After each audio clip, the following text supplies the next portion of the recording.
र यस समय हामी छौँ मिरिक हेलिप्याडमा र दर्शकहरूलाई हामी देखाउन गइरहेका छौँ। यहाँनिर आज फेरि 1 वर्ष बादपछि हेलिकप्टर ल्यान्ड भइरहेको छ। यहाँ हेर्नुहोस्, हामी तपाईँलाई देखाइरहेका छौँ मिरिकको हेलिप्याडबाट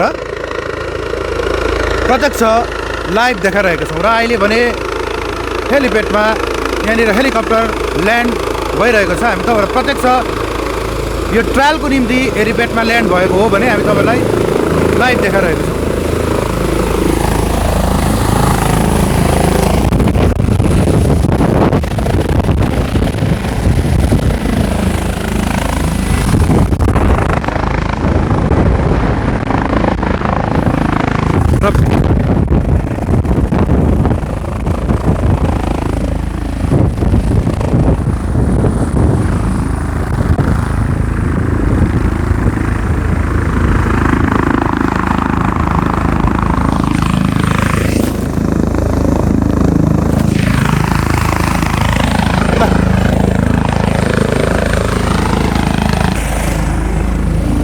र दर्शकहरू हामी देखाउन चाहन्छौँ, यस समय हामी मिरिकको हेलिप्याडमा छौँ र यहाँ फेरि आज 1 वर्ष बादपछि फेरि हेलिकप्टर यहाँनिर ट्रायलको निम्ति ल्यान्ड गरेको छ र हामी यहाँनिर तपाईँलाई लाइभ रिपोर्टिङ देखाइरहेका छौँ।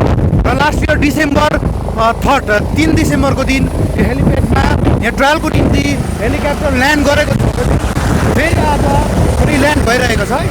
तपाईँलाई लाइभ देखाउनेछौँ। र अहिले यहाँनिर मिरिक पुलिस प्रशासन, फायर डिपार्टमेन्टहरू मात्र उपस्थित रहेको छ। अन्य कसैको पनि यहाँनिर एन्ट्री हुन सकेको छैन र हामी तपाईँलाई लाइभ पनि देखाइरहेका छौँ। हेर्नुहोस् दर्शकहरू।